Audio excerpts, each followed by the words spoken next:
안녕하세요. 저는 힘든 싸움을 이어나가고 있는 40대 여자입니다. 얼마 전 가슴이 찢어지는 억울한 일을 겪었는데 안 그래도 힘든 제 마음에 불을 지르는 인간들이 있었어요. 그건 바로 망나니 같은 시동생과 동서였습니다. 인간 같지도 않은 그들과 어떤 일이 있었는지 이야기해 보려고 해요. 잘 들어주셨으면 좋겠습니다. 제가 어렸을 때부터 저희 아빠는 바다에서 고기를 잡는 어부셨습니다. 자폐아인 제 남동생과 절 키우기 위해 매일같이 배를 타고 바다에 나가셨어요. 그런데 아빠가 어부일을 하시다 보니 날씨가 안 좋을 때마다 저희 가족은 항상 애간장을 태울 수밖에 없었어요. 특히 저희 엄만 갑자기 비가 오고 바람이 많이 부는 날이면 항상 부둣가에 나가서 아빠를 기다리셨습니다. 그런데 한 번은 동생이 자기도 나가겠다며 집을 뛰쳐나간 적이 있었어요. 제가 동생을 잡으려고 바로 뛰쳐나가던 그때 갑자기 번개가 번쩍이더니 우르르 쾅쾅 하고 천둥이 치는 겁니다. 깜짝 놀란 제 동생은 제자리에서 펄쩍펄쩍 뛰며 소리를 지르기 시작했습니다. 무서워. 살려줘. 승주야, 내가 그래서 나가면 안 된다고 했잖아. 얼른 누나랑 집에 가자. 얼른. 제 남동생은 자폐증 때문에 큰 소리나 빛에 유난히 민감했어요. 그래서 집안에서 물건이라도 떨어지지 않도록 항상 조심했고 일을 하시는 엄마 대신 밥도 챙겨주며 누나로서 최대한 돌봐주려고 노력했습니다. 그러다가 제가 서울로 대학을 오게 되면서 가족과 떨어져 살게 되었어요. 다행히 남동생도 저희 가족들의 노력으로 어느 정도 정상적인 생활을 할 수 있게 되었습니다. 그렇게 저는 대학을 졸업하고 직장 생활을 하게 되었어요. 그러다가 시간이 흘러 2010년 남아공 월드컵 때였어요. 친구들이랑 같이 빨간 티셔츠까지 입고 큰 TV 화면으로 축구 경기를 보여주는 술집에 가서 맥주를 마시며 응원을 했습니다. 대한민국! 술집 안에 있던 손님들이 다 같이 응원을 하니까 너무 즐겁더라고요. 그러다가 드디어 우리나라 선수가 골을 하나 넣은 그 순간 저는 친구랑 서로 부둥켜 안고 신나서 소리를 질렀어요. 우와, 골이다, 골! 역시 그럴 줄 알았어. 이야.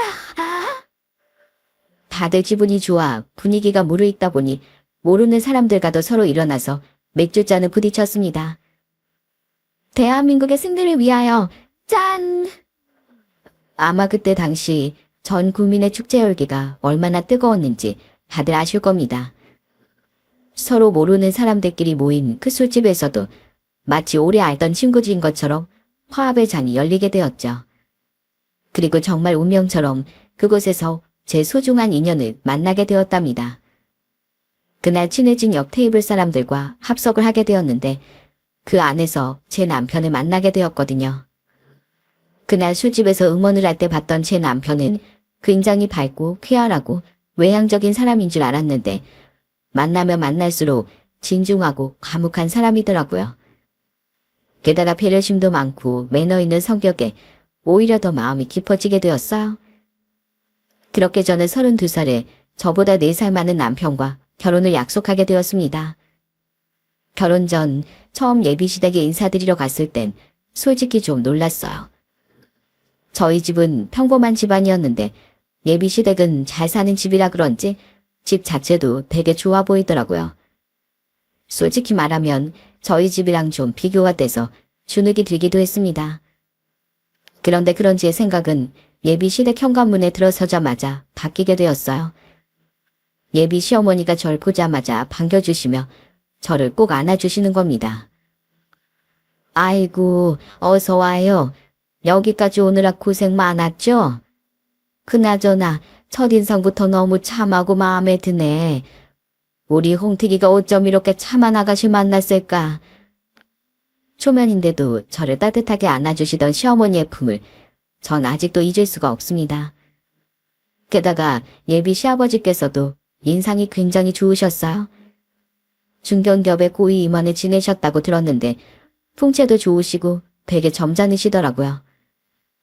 예비 시부모님은 절 너무 마음에 들어 하셔서 바로 결혼 허락을 해주셨어요. 그리고 정말 감사하게도 예비 시댁에서 아파트를 얻어주셔서 제 돈으론 혼수를 하고 들어가게 되었습니다. 그런데 결혼을 하고 보니 저희 시어머니께선 첫인상처럼 정말 좋은 분이시더군요. 한 번은 장마철에 시댁에 간 적이 있었는데 비가 억수로 쏟아지고 천둥이 치니까 저도 모르게 표정이 안 좋아졌었나 봐요. 시어머니께선 그런 제 표정을 보고 이렇게 말씀하시더군요. 세아가 혹시 어디 아프니? 아까부터 표정이 영 안 좋아 보이는데 혹시 아까 먹은 점심 때문에 체하기라도 한 거야? 아니에요, 어머님. 사실 제가 어렸을 때부터 이렇게 천둥 치는 날엔 긴장하는 버릇이 좀 있거든요. 천둥 치는 날에 왜 뭐 안 좋은 일 있었니? 저희 아빠가 어부시잖아요. 이런 날 배 타고 나가셨다가 무슨 일 생길까봐 전전긍긍한 적도 많았고 제 남동생도 자폐가 있다 보니 천둥 치는 날엔 예민해서 상태가 안 좋았거든요. 그러다 보니까 저도 모르게 이런 날씨가 되면 움츠러들고 그러네요. 그러자 시어머니는 제 어깨를 토닥여 주시면서 이렇게 말씀하시더군요. 아이고, 어릴 때부터 마음 졸이면서 사느라 고생이 많았겠구나. 그래도 네가 그렇게 지켜줘서 박가사돈 께서도 아직까지 저렇게 정정하시고 사돈 총각도 그렇게 잘 컸나 보다. 저번에 사돈 총각 보니까 웃는 모습이 정말 천사 같던데 안사돈께서 천살 둘이나 낳으셔서 정말 행복하시겠어. 새아가 너도 마음씨가 참 천사 같잖니. 시어머니는 자폐가 있는 제 남동생에 대해서도 아무런 편견 없이 대해주시는 분이었어요. 저는 항상 그렇게 따뜻한 말로 저를 감싸주시는 시어머니한테 너무 감사했습니다. 그런데 한 번은 남편이랑 같이 시댁에 갔는데 TV 옆에 웬 바둑판이 보이는 거예요. 제가 시아버지한테 바둑 두시냐고 물어보니까 시어머니랑 가끔 두신다고 하시더군요. 우와, 바둑 많이 두면 머리가 좋아진다고 하던데 그래서 어머님이랑 아버님이 똑똑하고 현명하신가 봐요. 그럼 나이 들수록 이런 걸 해줘야 치매도 예방되고 좋은 거야. 너도 한번 배워볼래? 남들은 명절 때 고스톱 치고 한다는데 우린 특이하게 바둑 두는 가족 한번 되어보자. 전 그날 처음으로 시부모님께 바둑을 배우게 되었습니다.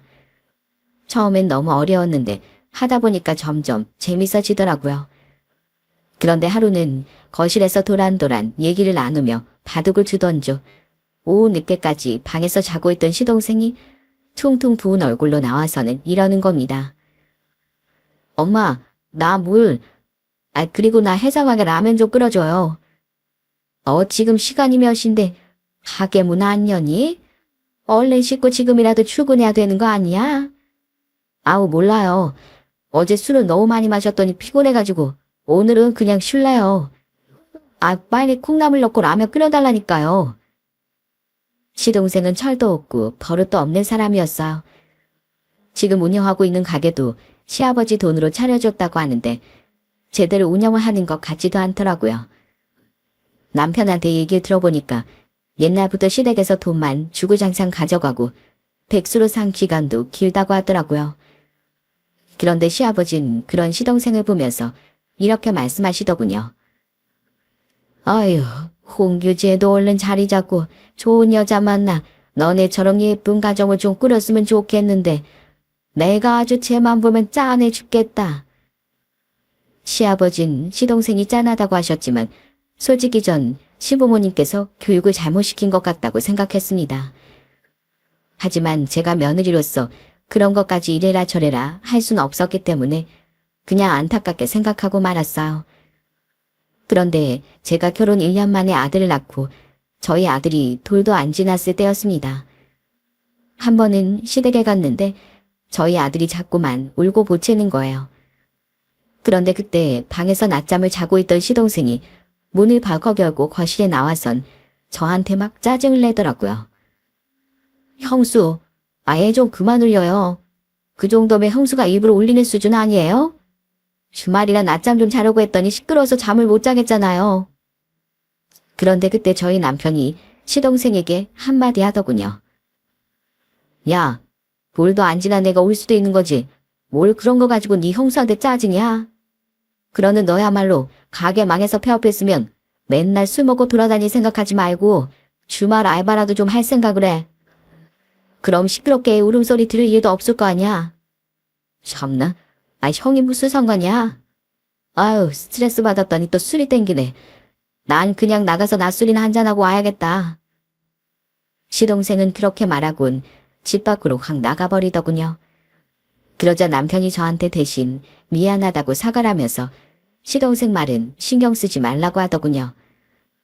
그래서 저도 웬만하면 시동생이 버릇없게 구는 걸 그냥 무시하려고 했어요. 그런데 그 정도가 점점 심해지니까 저도 참기 힘들더라고요. 한 번은 시댁에 갔다가 저녁에 맛있는 걸 만들어 먹으려고 시어머니랑 같이 마트에 간 적이 있었어요. 사이좋게 장을 보고 있었는데 갑자기 시동생이 저한테 전화해서는 이러는 겁니다. 형수, 올 때 술 좀 사와요. 그리고 그 마트 1층에 파는 핫바 있죠? 그것도 나 간식으로 먹게 한 팩만 좀 사와요. 아 참, 핫바 식으면 맛 없으니까 따끈따끈할 때 가져와요. 알았죠? 도련님, 제가 무슨 도련님 심부름꾼이에요? 술이 먹고 싶으면 도련님이 집 앞에 있는 편의점 가서 사와요. 그리고 사람이 부탁을 할 거면 좀 예의를 갖춰서 해야 되는 거 아니에요? 좋게 부탁했으면 사다 줄 수 있는데 그렇게 아랫사람 시키듯이 하니까 기분 나빠서 사다 주기 싫네요. 그러니까 도련님이 먹고 싶으면 알아서 사다 먹어요.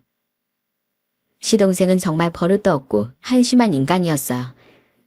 그래도 시부모님이 정말 좋은 분들이었기 때문에 참을 수 있었습니다.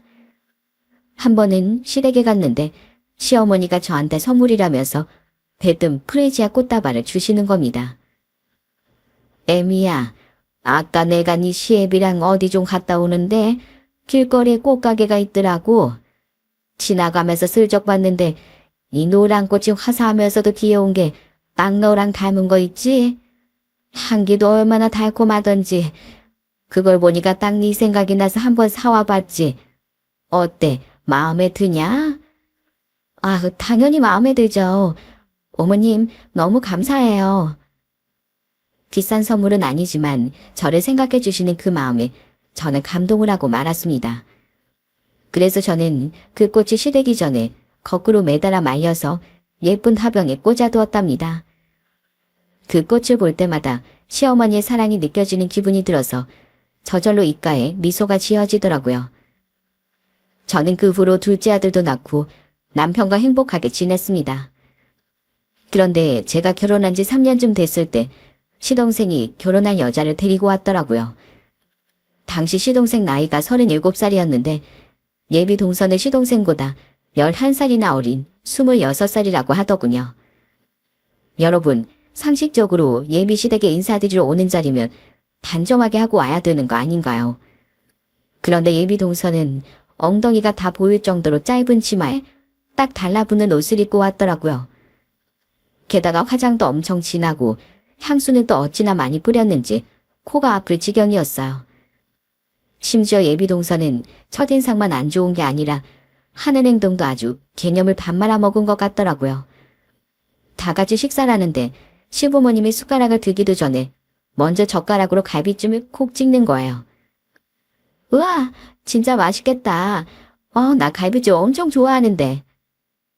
게다가 초면에 다짜고짜 술을 막 따르더니 애교 섞인 말투로 이러더군요. 이야, 술만 치기네. 아참, 아버님은 주량이 어떻게 되세요? 저는 별명이 술고래거든요, 술고래. 아버님이 아마 저랑 술로 맞짱 뜨면 저한테 치실걸요? 세상에 첫인사 자리에서 이런 식으로 행동하는 게 말이나 되나요? 친화력이 좋다고 포장하기엔 너무 버릇없는 수준이더라고요. 게다가 시어머니가 우리 아들이랑 왜 결혼하냐고 물어보니까 예비 동서가 이렇게 말하는 거예요. 잘생겼잖아요. 남들은 남자 얼굴 뜯어먹고 사는 거 아니라고 하는데 전 그냥 얼굴 뜯어먹고 살려고요. 아침에 일어났을 때 옆에 못생긴 남자랑 누워있으면 기분 나쁘잖아요. 여러분 같으면 이런 며느리를 받아들일 수 있으신가요? 지켜보고 있던 저도 기가 찼는데 저희 시부모님도 표정이 점점 안 좋아지기 시작했습니다. 그래도 두 분 다 점잖은 분이셔서 초면에 큰 소리 내지 않으셨지만 제가 봤을 땐 단단히 화가 나신 것 같았어요. 결국 예비 동서가 돌아간 이후에 시부모님은 시동생에게 이 결혼 절대 안 된다고 극구 반대를 하셨습니다. 그런데 시동생은 마구 화를 내면서 이러더군요. 내가 좋아하는 여자랑 결혼하겠다는데 왜 이래라 저래라 하세요? 내 인생이니까 내 마음대로 할 거예요. 시부모님은 그 이후에도 계속 결혼을 반대했습니다. 하지만 자식 이기는 부모 없다고 시동생이 하도 난리를 치고 고집을 부리니까 결국엔 결혼을 시키게 되었어요. 그리고 저희한테 해주셨던 것처럼 시동생한테도 신혼집을 해주셨습니다. 그런데 역시나 동선 결혼 후에도 똑같이 예의 없게 굴더군요. 시동생이 결혼하고 첫 명절 때였어요.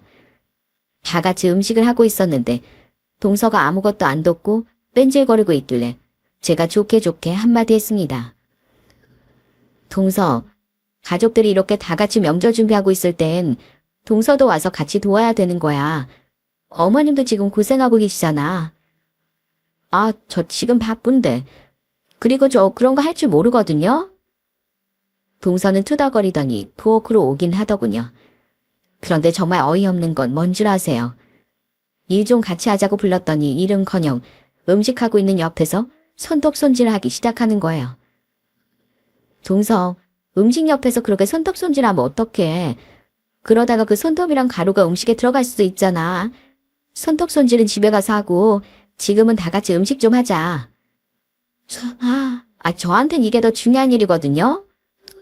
아침에 손톱이 부러져서 빨리 안 다듬으면 더 망가진단 말이에요. 그리고 형님, 지금 저보다 나이 많다고 저 가르치시려고 하는 거예요? 아우, 진짜 꼰대같이 왜 그래? 그런데 그때였어요. 웬만하면 싫은 소리 안 하시는 시어머니가 이번엔 너무 버릇이 없다고 생각하셨는지 동서한테 따끔하게 혼을 내시더군요. 둘째 너, 지금 네 형님한테 그게 무슨 말버릇이야?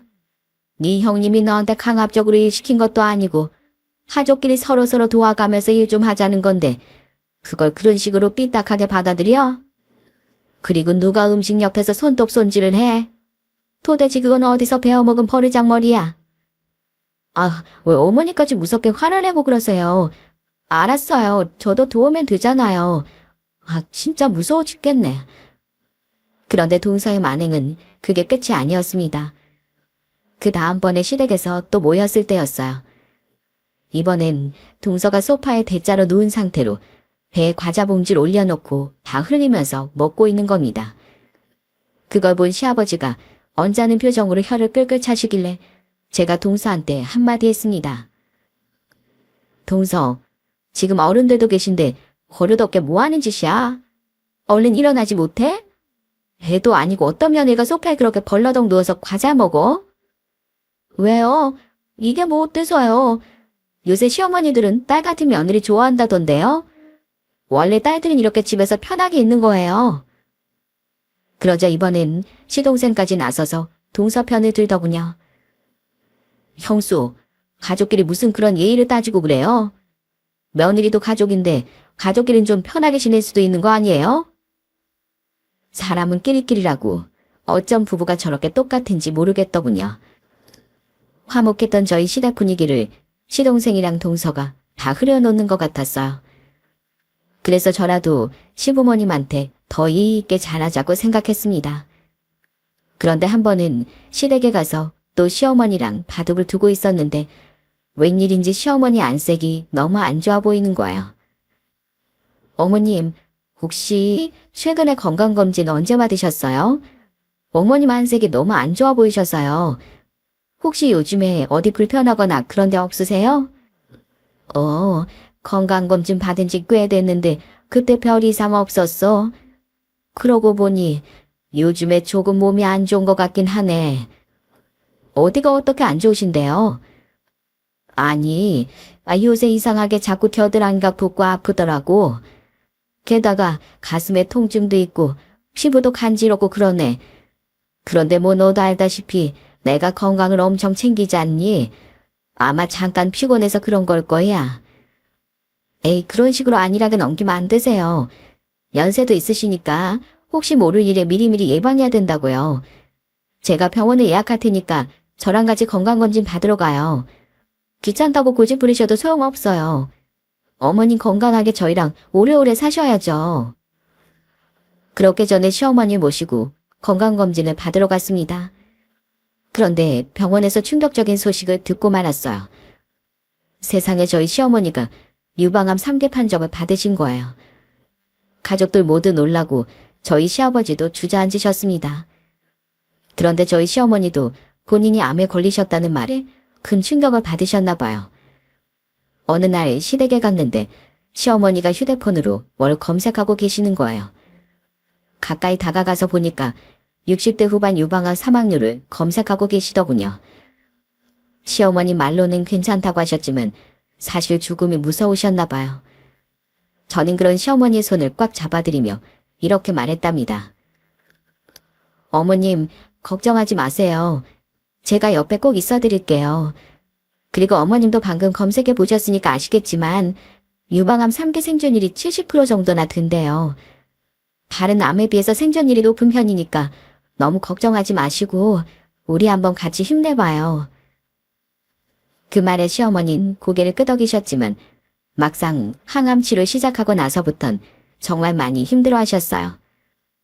제가 시댁에 갈 때마다 울면서 저한테 이러시더라고요. 혜미야, 나 너무 무섭다. 항암 치료 부작용 때문인지 온 몸이 너무 무겁고 손발도 저려서 너무 불편하구나. 게다가 입맛도 없는데 뭐라도 먹으면 속에서 자꾸 올라오고 설사까지 하니까 몸도 힘들고 이러다가 잘못될까봐 너무 무서워. 나 이제 어떻게 하면 좋니? 물론 시아버지도 계셨지만 시어머니는 시아버지에게 말 못하는 것들을 같은 여자인 저에게 많이 말씀을 하셨어요. 저는 그때마다 시어머니가 힘을 내실 수 있도록 위로해드렸답니다. 그런데 한 번은 시아버지가 저희 집에 찾아오신 적이 있었어요. 남편이랑 소주 한 잔을 드시면서 이러시더라고요. 아휴, 내가 네 엄마 잘못될까봐 너무 무섭다. 요즘엔 네 엄마 살도 너무 많이 빠지고 맨날 무섭고 힘들다고 오는데 내가 어떻게 해야 될지 모르겠어. 시아버진 걱정이 정말 많으신 것 같았어요. 그런데 왠지 저한테 뭔가 말씀하고 싶은 게 있는 것 같아 보였는데 끝까지 말씀을 안 하시고 그냥 가시더라고요. 그래서 그날 시아버지가 돌아가시고 나서 저는 남편한테 이렇게 말했습니다. 당신도 아까 아버님이 머뭇거리시는 거 느꼈지? 난 오늘 아버님이 우리한테 왜 오셨는지 알 것 같아.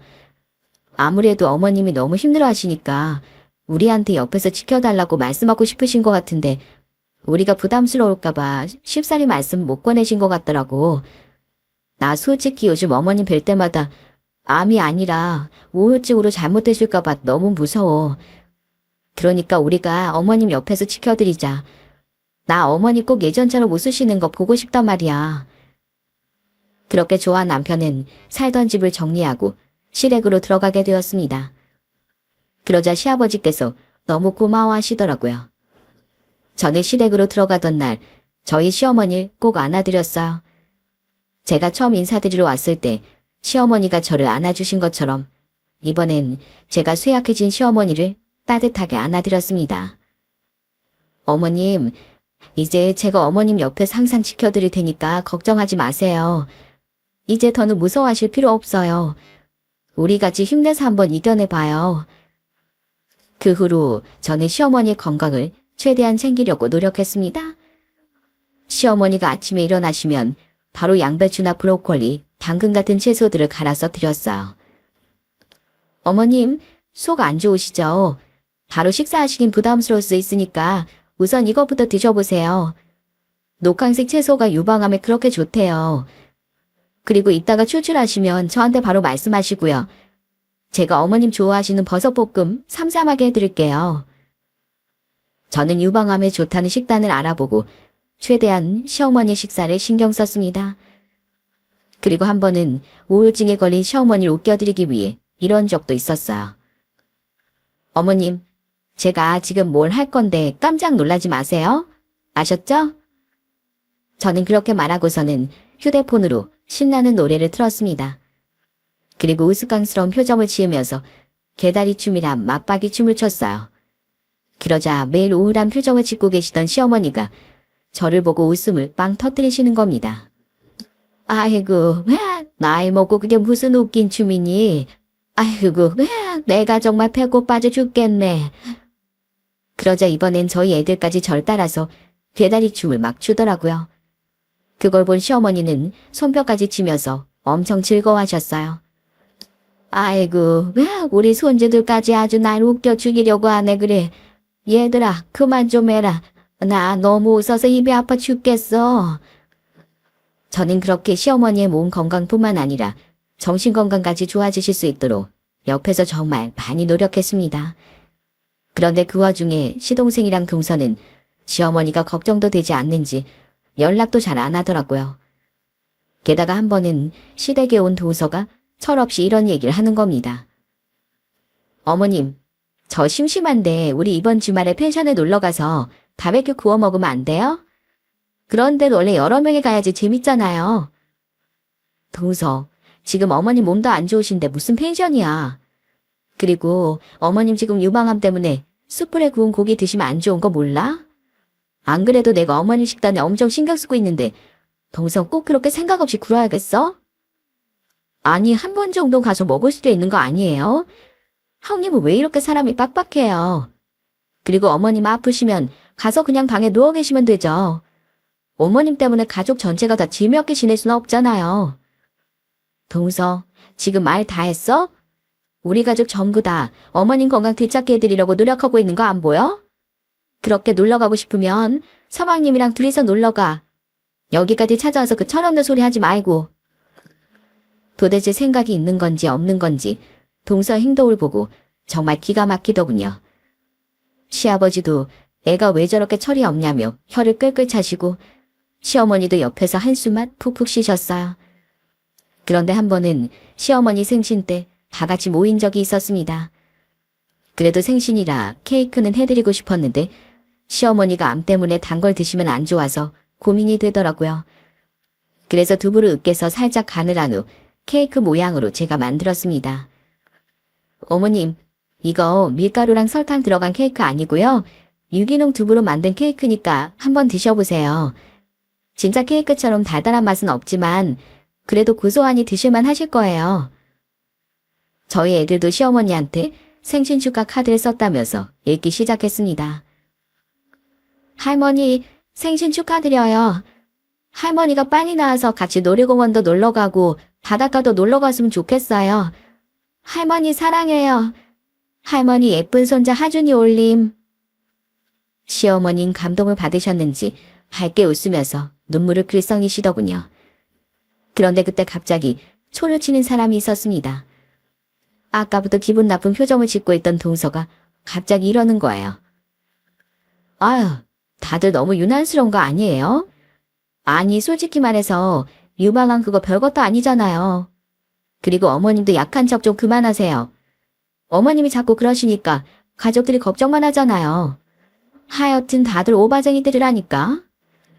저는 순간 머리끝까지 화가 치밀더군요. 이런 좋은 날까지 막말을 하며 분위기를 망치는 동서를 보고 참을 수가 없어 한마디 했습니다. 동서, 지금 그게 무슨 말버릇이야? 도대체 누가 유난을 떨었다고 그래? 동선 어머님이 항암치료 부작용으로 힘들어하시는 거 보고도 걱정되지도 않아? 어머님이 기운 내실 수 있게 말 한마디라도 예쁘게 할 생각을 해야지. 지금 어디다 대고 막말이야? 참나, 제가 뭐 틀린 말 했어요? 그리고 솔직히 형님도 좀 그래요. 케이크 못 먹으면 많은 거지. 굳이 유기농 두부로 만드는 건 좀 오바 아니에요? 그리고 애들한테 저렇게 카드 써서 읽으라고 한 것도 형님이 시킨 거죠? 어머님한테 잘 보이고 싶어서 애들까지 동원해서 쇼하는 거잖아요, 지금. 아, 애 없는 난 서러워서 못 사겠네. 그러자 이번엔 시동생까지 나서서 이러더군요. 그래요, 형수. 제발 유난적 그만 떨어요. 우리나라에 암 환자가 얼마나 많은데 형수 하는 것만 보면 무슨 우리 엄마가 희귀병이라도 걸린 줄 알겠어요. 시동생은 그렇게 말하고서는 동서를 데리고 집 밖으로 확 나가버리더군요. 그 모습을 본 시어머니는 엄청 속상해 하시더라고요. 아이고, 내가 쟤를 어떻게 키웠는데 어쩜 이렇게 내 마음을 몰라줄까. 아들이라는 놈이 엄마가 아프든 말든 저리 관심이 없으니 내가 정말 속상해서 죽겠구나. 어머님, 너무 속상해하지 마세요. 서마님도 나이 좀 더 먹으면 언젠간 정신 차리겠죠. 어머님 이렇게 속상해하시고 우울해하시면 건강에도 더 안 좋단 말이에요. 우리 앞으로 좋은 것만 생각하고 좋은 것만 보기를 약속했잖아요. 그러니까 너무 마음에 담아두지 마시고 그냥 잊어버리세요. 전에 시동생이랑 동서가 그럴 때마다 시어머니가 스트레스 받으실까봐 너무 걱정이 되었어요. 그래도 시어머니 옆에서 지극정성으로 지켜드려서 그런지 시어머니의 병세가 점점 호전되기 시작했습니다. 주병 생활을 하는 동안 정말 많은 고통과 인내를 감수하신 끝에 결국엔 유방암을 이겨낼 수 있게 되신 거예요. 물론 완치 판정을 받으시려면 5년은 넘어야겠지만 이제는 일상생활에 지장이 없을 정도로 회복하게 되셨어요. 어머님, 정말 잘하셨어요. 그동안 엄청 힘드셨을 텐데 마음 굳게 먹고 이겨내신 거 정말 잘하셨다고요. 지금 어머님이 우리 가족을 얼마나 변화시키셨는 줄 아세요? 어머님 덕분에 우리 가족 모두 건강한 식단을 먹고 운동도 하면서 이렇게 건강을 챙기고 있잖아요. 아버님도 평생 피워오신 담배 이번 기회에 끊으셔서 제가 얼마나 기쁜지 몰라요. 어머님, 이게 다 어머님 덕분이에요. 이제 건강 회복하셨으니까 우리 앞으로 웃으면서 행복하게 살아요. 내 덕은 무슨, 이게 다 큰애 네 덕분이지. 세상에 시어머니가 암에 걸렸다고 이렇게 옆에서 지극정성으로 돌보는 며느리가 몇이나 되겠니? 내 목숨은 바로 네가 살린 거야. 고맙다 큰애야. 정말 고맙구나. 시어머니뿐만 아니라 저희 남편도 저한테 엄청 고마워하더라고요. 여보, 정말 고마워. 당신이 아니었다면 우리 엄마 저렇게 회복되실 수 없었을 거야. 아무래도 당신을 만난 게 내 인생의 최고 행운인 것 같아. 뭐? 지금 뭐라고 그랬어? 왜 내가 행운이야? 어? 행운이 뭐가 어때서? 내가 뭐 말 실수했나? 당신, 말을 하려면 똑바로 해야지. 당신이 나를 만난 게 행운이 아니라 내가 당신을 만난 게 행운이야.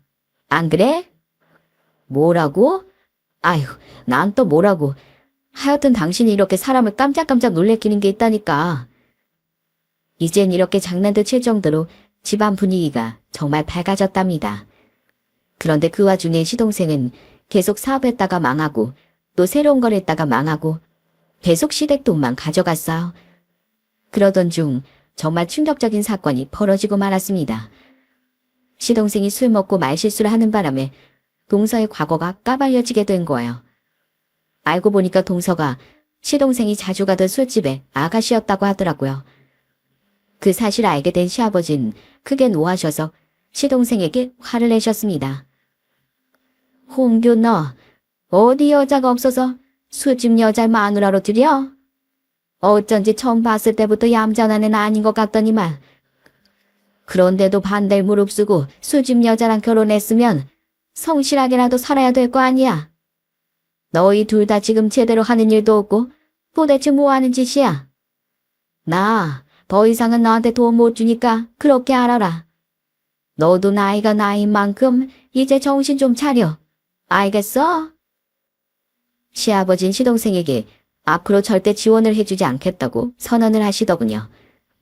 물론 술집 여자 중에도 좋은 사람들도 있을 거고 생활고 때문에 어쩔 수 없이 일하는 사람들도 있을 거라고 생각해요.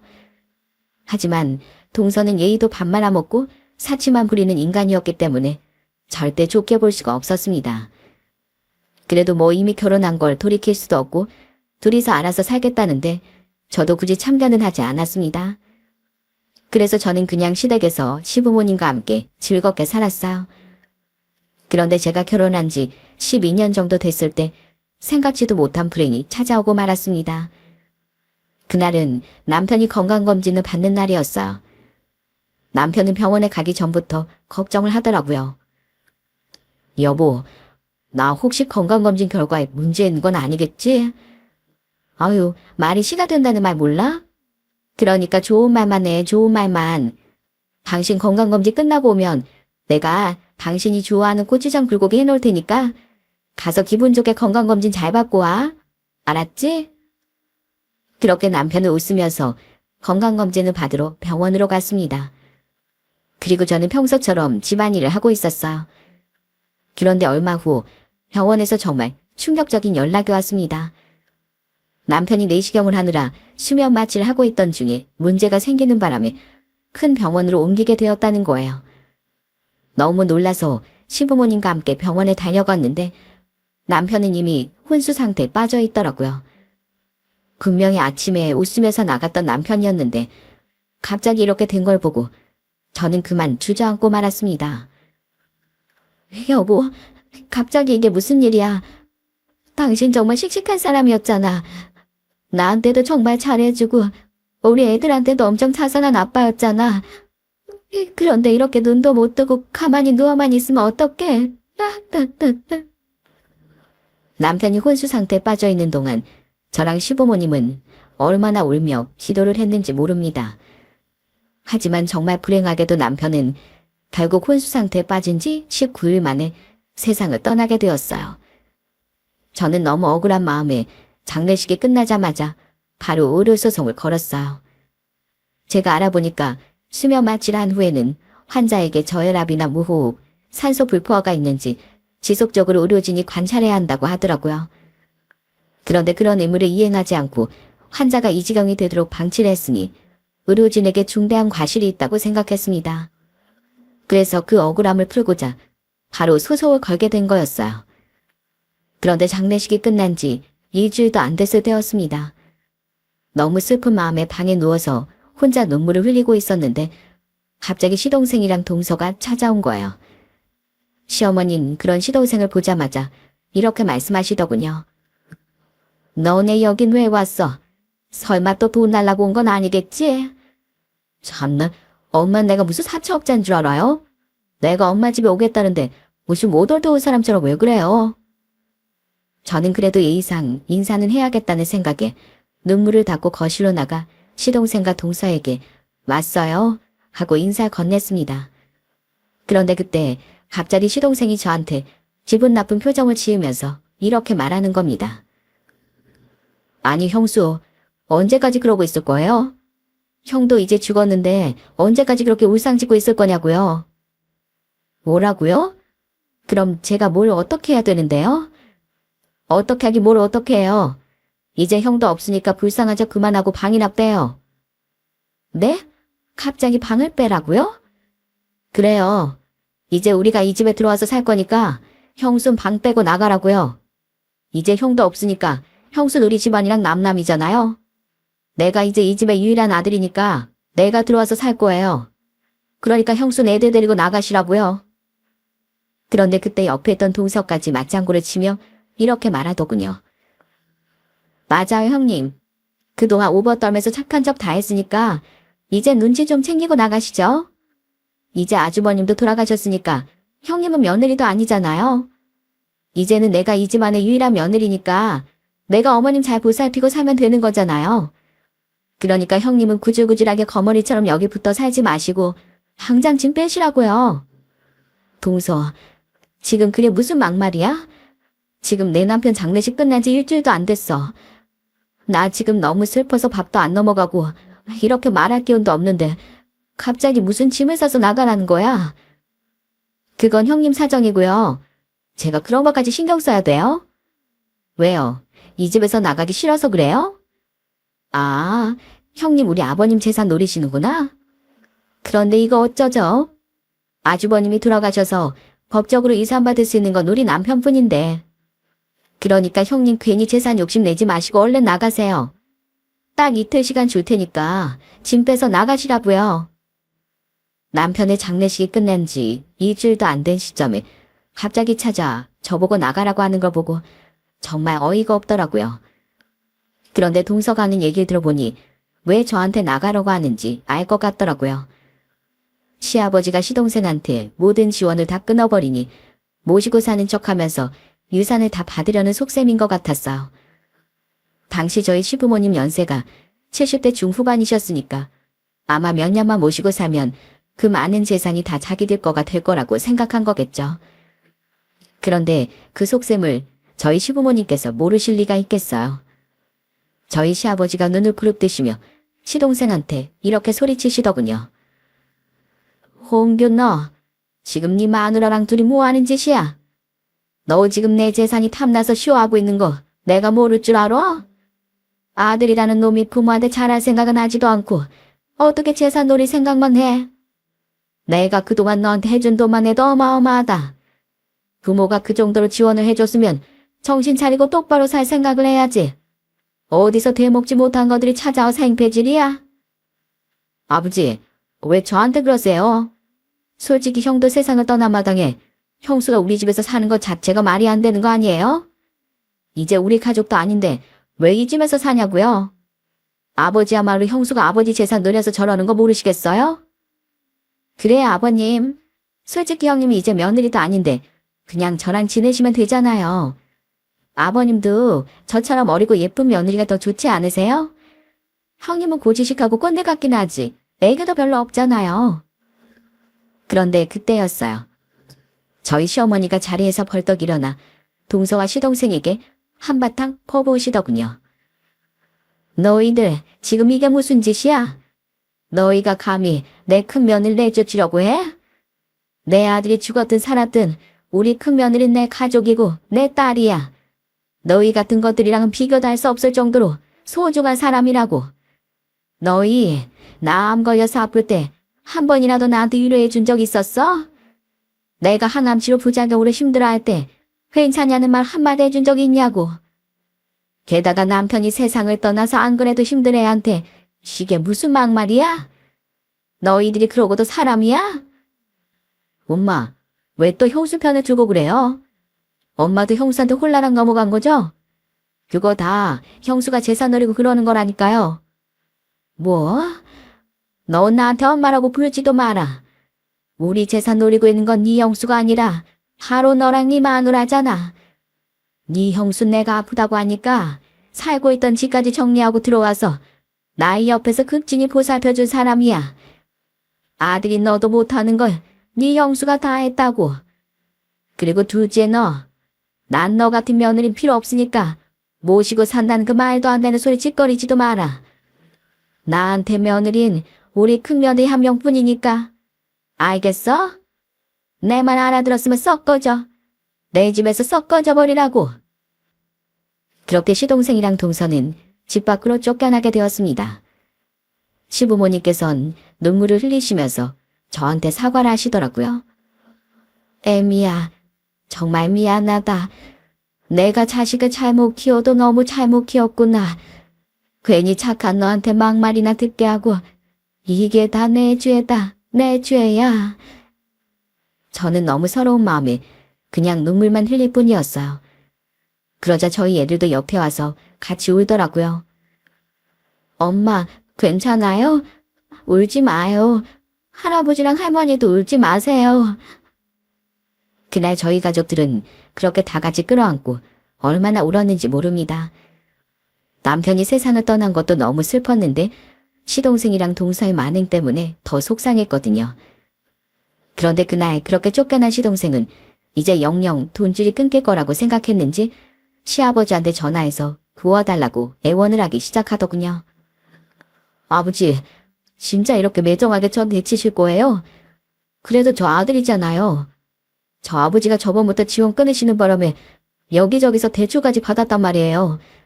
저 그 대출금 못 갚으면 큰일 나는데 아버지가 좀 도와주시면 안 돼요? 아버지가 그 많은 돈 무덤까지 갖고 가실 것도 아니잖아요.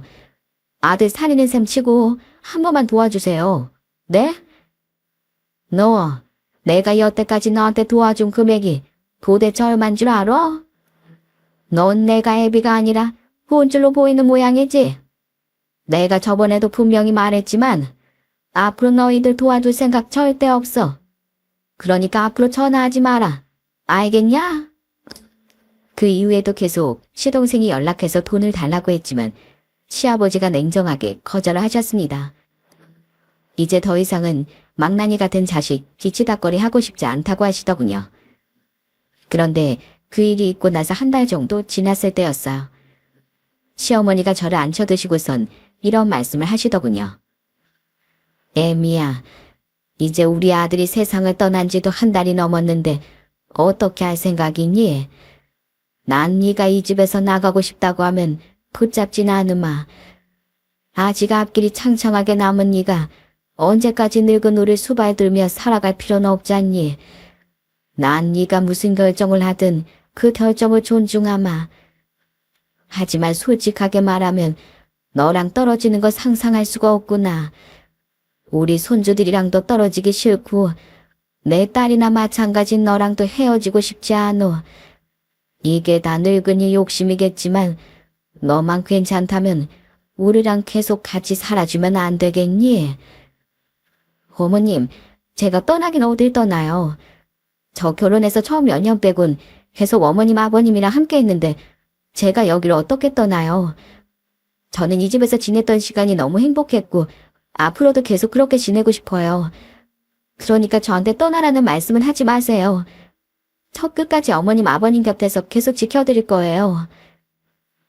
제가 그렇게 말하자 시부모님은 정말 고맙다면서 눈물을 펑펑 쏟으시더군요. 그런데 제가 계속 시댁에 남기로 결정하자 시아버지께서 저한테 엄청난 선물을 주시더군요. 시아버지가 가지고 계시는 재산의 거의 절반을 저한테 증여해 주시겠다는 거예요. 아버님, 그렇게 큰 돈을 저한테 주시겠다고요? 저 그런 돈 필요 없어요. 저 돈 욕심 있어서 어머님 아버님이랑 같이 살겠다고 한 거 아니에요. 그건 나도 안다. 그냥 내가 주고 싶어서 주는 거야. 네가 그동안 우리 집에 와서 얼마나 고생을 많이 했니? 친자식도 못할 정성을 우리한테 쏟았잖아. 그래서 너한테 뭐라도 해주고 싶어서 재산을 주는 거니까 거절하지 말거라. 애미야, 우리 집에 시집 와줘서 고맙고 우리를 사랑으로 대해줘서 정말 고맙구나. 우리한텐 네가 며느리가 아니라 딸이다, 딸이야. 그렇게 저는 정말 감사하게도 시아버지 재산을 증여받게 되었습니다. 이 정도 금액이라면 저희 애들도 부족함 없이 키우고 오래오래 잘 살 수 있겠더라고요. 저는 저에게 보여주신 그 사랑이 감사해서라도 시부모님이 돌아가실 때까지 정성껏 모시겠다고 다짐했습니다.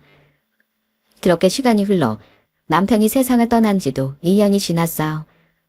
3일 전에 남편 기일이었는데 다 같이 납골당에 가서 남편을 보고 왔습니다. 어느새 초등학교 고학년이 된 저희 애들도 남편한테 하고 싶은 말을 한마디씩 하더라고요. 아빠, 하늘나라에서 다 지켜보고 계시죠? 제가 아빠 대신에 우리 엄마랑 할아버지 할머니 잘 모시고 살게요. 그러니까 너무 걱정하지 마시고 편하게 계세요. 저희 가족은 납골당에서 다 같이 손을 잡고 조용히 눈물을 흘렸습니다. 남편에 대한 의료소송은 2년째 아직 진행 중이에요.